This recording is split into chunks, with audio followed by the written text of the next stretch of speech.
Welcome to the AI Equation Podcast. I'm your host, Alex. So if you're listening to today's episode, then I know that you're into AI. But more importantly, one of the questions that we get from listeners, from our subscribers of the newsletter, is about prompt engineering. This fancy term that's been thrown out there from the beginning of AI, or at least when it exploded earlier this year. Prompt Perfect is a company that is working to make things better for you, the user. Because sometimes we lack creativity. Other times we're just trying what we saw in some template or social media cheat sheet, but then it doesn't work. So you start to think to yourself, well, how do I get the right prompts to be able to produce the right amount of content, quality content? And that's where Prompt Perfect comes in.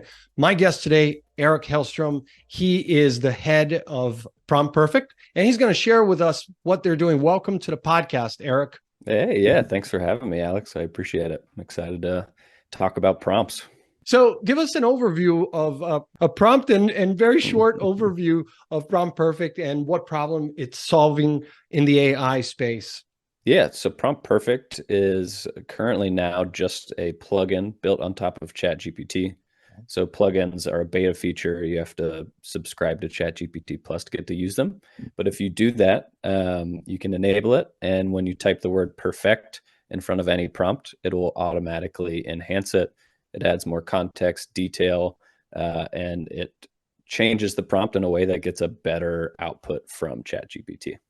Why did you guys focus on specifically on prompt creation or engineering as a problem within the AI space? Yeah, so I had probably the same experience most people did with ChatGPT. I got on there and I typed one or two things and saw how fast it was, and I was like, this is very cool. And then I started to lose, I didn't know what to do with it. I didn't know how to really interact with it in the best ways. And so I started exploring that, and I decided to build a tool to fix the problem I had, which was I learned the best outputs you get from ChatGPT or any AI, and it have a lot of context and detail and are structured in certain ways that we might not write normally or even speak. So I started building a product that basically enhanced my prompts to get the best output from ChatGPT. And then I got access to the developer program for their plugins, and I was like, this is a perfect thing to build. So I tried to build the simplest way for people to take any prompt, either if it's small or long, and in just a single word in a few seconds, get a much better output than they would have. That makes sense. You know, when you're going through the paid account on ChatGPT, what I notice is I remember when there was just like 2 pages of plugins back a few months back, and then it was like 30 pages, and now you've got hundreds. So yeah. I noticed that some of the integrations are very clean, like yours, where, as you said, you just add the word and it's going to enhance it for you. Or if you, like most recently with the Canva integration, you just say, Canva or image, and it knows. Now, other integrations are not as clean. It'll redirect you to their own web app, and then you have to sign up and verify. It makes it kind of hard to get the best user experience. In integrating with OpenAI's ChatGPT, what were some of the challenges, but also rewards that you feel you guys have earned throughout that experience? Yeah, it was definitely, when I was building it originally, there was little information. I mean, the docs in the OpenAI, their like technical documentation was short. There wasn't a crazy amount of information. So there was some hurdles with just figuring out how to create it. Historically, I'm a copywriter and a digital marketer by trade, and I knew a little bit of coding, but with ChatGPT, I've gotten much better at coding. And so there was a lot of hurdles in figuring out how to set up an app that works on top of a platform like this, which is why we went for simplicity. We wanted something that was simple and easy to use and built up the capabilities of ChatGPT rather than, pushing people to our own site. I think that's something like OpenAI is very open with letting people build on top of their platform, which I think is why we see a lot of plugins. Like they want a lot of people building, and I think they want the best people to kind of bubble up, which I think will eventually happen. And we're still kind of in this period where we're figuring out which plugins actually people want to use and which plugins people might just be trying to make a quick buck on. So there were some hurdles there, but we kind of just followed the one thing we wanted to do, which was make prompts better. And we found an easy solution. There's a great community forum if you go to community.openai.com, which was super helpful because there was only a couple hundred plugin builders, so you could get somebody's ear pretty quick. And then probably the most interesting thing I figured out, which if people use multiple plugins, they'll find, is that the way that the plugins are enabled, ChatGPT decides it. So we give it some information so it knows when it should click in, but ChatGPT makes that decision. So for us, the typing perfect in front is kind of the trigger, but for other people, it could be, if somebody asks about sports, use this plugin to pull statistics for recent sporting events or something like that. And it's a really cool, I think it's something we'll see really cool capabilities out of, because just from a basic prompt, ChatGPT can decide whether or not to use certain plugins that call things outside of ChatGPT, which is really awesome. That makes sense. Yeah, I remember, testing different plugins. I found that, they might have a better output if I actually told ChatGPT actually use this plugin. So I would have this little notepad with all the different beginning of the prompts or at the end, and be able to add that in, and it's sitting there and spinning. And sometimes it'll just tell you, I don't understand what you're doing. Most recently, Eric, I did a really cool prompt that I want to share with our listeners here. I'm sure you'll find it cool too. So Microsoft and can't remember it's a nonprofit Gutenberg project. So they made hundreds of thousands of ebooks available on open source. I don't know, 20 years ago, it's kind of competing with Amazon. And that Gutenberg project recently worked with Microsoft AI, powered by OpenAI, to basically make these audiobooks. Well, there were thousands of titles from the 16, 17, 1800s. So these aren't books that most people know about, right? Yeah. I was able to create, just working through, the different prompts, be able to create a sheet that, was a table. And I was able to categorize the books by topics that were, business, parenting, even marketing. There was a book from the 1700s on marketing. I was eating it up, because the concept of branding and all of that wasn't really alive yet, Yeah. And so I tell these stories when we're here on the podcast to really tell our listeners and people who are intimidated by using any AI, that the only way you're going to get good at it and actually add to your productivity, create new things, is by diving into it and exploring it, because you will discover new things. And I did that on Sunday, and I was there for maybe an hour playing with it. And then the audiobook wasn't so good. The audiobooks weren't that great, but that wasn't the point, And so I think, going back to your prompt plugin, Prompt Perfect, for people who have struggled or already given up on AI because they feel well, if I use the templates, it doesn't give me the best output. You still have to put your creativity and thoughts into it, right? Yeah, exactly. And one of the cool things about Prompt Perfect is when you use the plugin, you can click the drop down and you can see how we enhanced your prompt. So it's almost a learning tool in that way as well. If just by using it, you can see how to write your prompts better, which is very cool. And we also, I don't even think we did a formal announcement, but we built a plugin called Prompt Test, which is more of an educational prompt tool. And so you can download it, and there's some backslash instead of perfect, it's /enhance or /feedback, which are two of the ways that you can enhance a prompt, and it will enhance it for you, but it'll just send back the prompt so you can see it. And then feedback is, if you have a prompt but you want to get feedback on it, you do /feedback before your prompt, and we'll give you specific feedback on ways you can improve it, which is something that we haven't gotten a lot of use out of, and we built it maybe a month and a half ago. But it's a cool tool for people who are using ChatGPT, and then they're like, well, I just want to be a better prompter. There's not really a school for prompting yet. You can go and learn, but being able to actively learn in there is cool. There's a lot of guys on, our girls too, but on YouTube, selling courses and all kinds of snake oil out there. And I said, guys, you don't have to do this. I go to conferences, I speak about AI and marketing, and I say, look, You just got to get in front of the thing. No different than when the internet came out or social media was growing. Yeah. Everybody's learning as we go. There are no experts, so to speak, right? Yeah, So exactly. so when it comes to the use cases, is it more geared towards the average user consumer, or is it for organizations? Yeah, I kind of built it for everybody, but I would say it's definitely more tailored to the average user. Okay. Somebody, I mean, honestly, for me, I think the best user is somebody who came and used ChatGPT once and then comes back and they want to get more out of it. It's a very simple way to get more out of ChatGPT. And we're hoping that soon it will be available to all users, not just paid plugin or paid plus users. So if we get to a point like that, I think that's really the people who benefit the most is people are coming in and using it every day, but they just want to use it better. And it's a Right. very simple way to do that. That makes sense.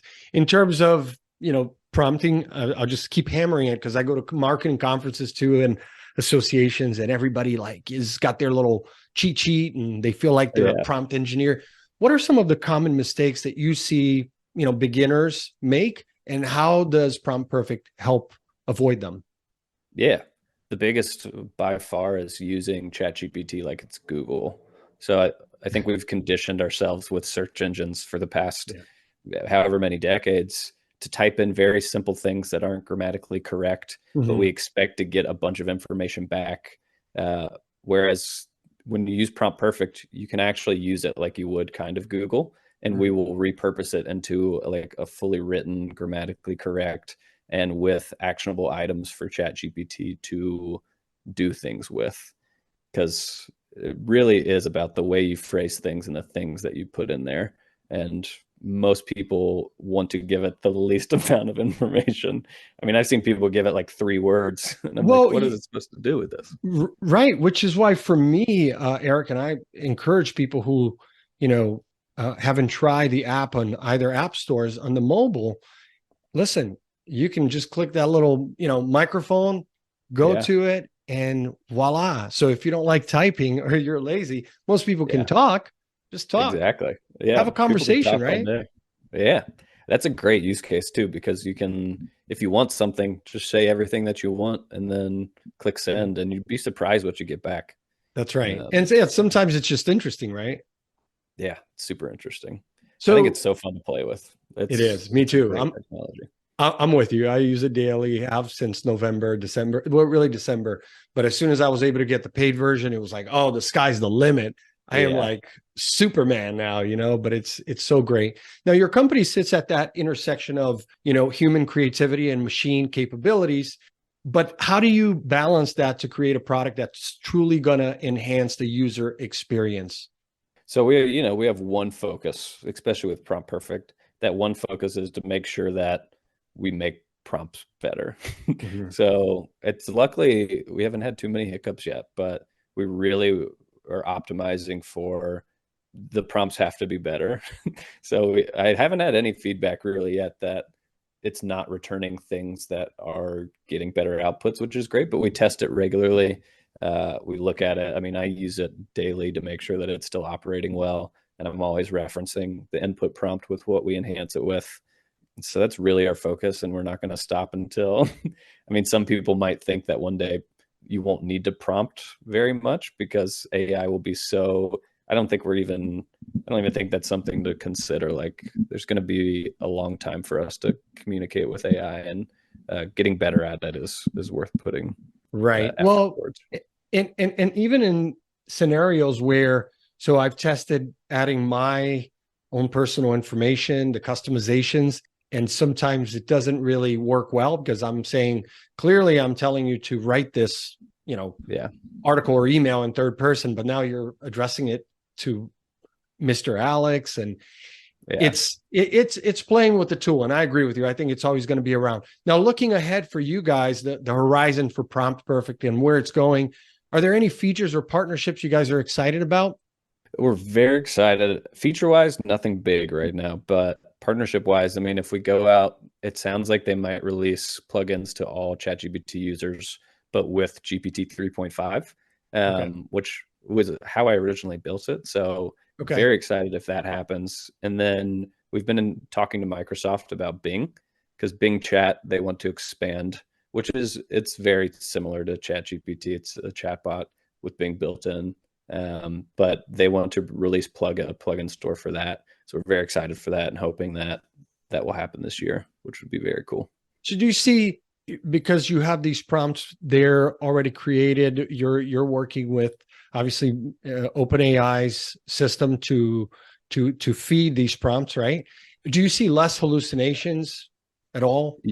You mean just in general or with our product? Just in general, right? Because I have found personally that the better the prompts, the more context you give it, the less this whole concept of hallucination, which it's like, what hallucination? First of all, if I'm giving you the right source of material, even when you could browse it with the browser for a while there, even then, I know what sites to reference or go to. I'm not going to go to like the New York Post. I know it's like the Inquirer and say, hey, you should look at this. No. Yeah. I think I don't really deal with hallucinations because I do add a lot of detail. I had an example yesterday where I was reading something and I was like, oh, this doesn't understand what I'm saying. And then after 2 minutes, I realized I didn't understand what I was putting in. So I think most of them are user related. And then there's one thing, sometimes people treat it, and similar to how we talked about prompting it like it's Google, expecting the information to be exactly like Google. There's a knowledge cutoff there. And sometimes people are asking for things that maybe are too like hardcore informational. Like if you really, there's some plugins that do web searches, so you can search if you want up-to-date information. I know they had browsing for a little bit built into ChatGPT, which was very cool. And when that comes back, that helps a lot with the informational stuff that I think people have hallucinations with. But I think the one tip would be if you're specifically asking for something where you need the like accurate data or information or news, you need to supply it with links or just a base of that information so it knows it. Right. And I think you can get to like 0 hallucinations. Right. And I think ultimately it still adds to the productivity. I mean, you're not going to just sit on your hands and, shave off 90% of your day in terms of projects and tasks. But for me and my team, so it's like, if we could save 10% and then create 10% more quality, right? Because you're going to discern what's good quality, what's not. And what I say to people, Eric, is like, look, even with human beings, when you hire a freelancer on Upwork or wherever, you still have issues of quality. There's a lot of back and forth, right? To get it to where you want it when it comes to any kind of content creation. So the notion that it's like, either I have this magic wand that I just give it, like you said, 3 words in it and it creates everything for me, or I'm not going to use it. It's like, no, don't do that. It's, you got to put your time, you got to explore it. So I think that's how we came across your plugin, because we were looking for a prompt plugin and there's a few there, but we liked yours. So we really appreciate you coming on the podcast today.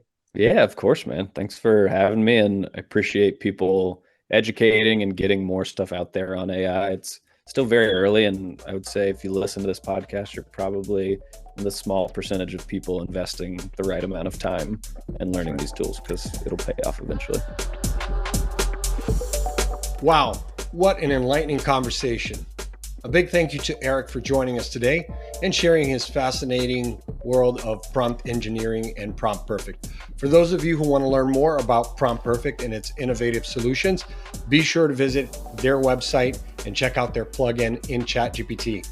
As always, if you found value in today's discussion, please like, share, subscribe, give us a review, and come back. Stay updated with the latest in AI technology. We have more incredible interviews and deep dives coming your way, so stay tuned. Until next time, this is Alex signing off from AI Equation.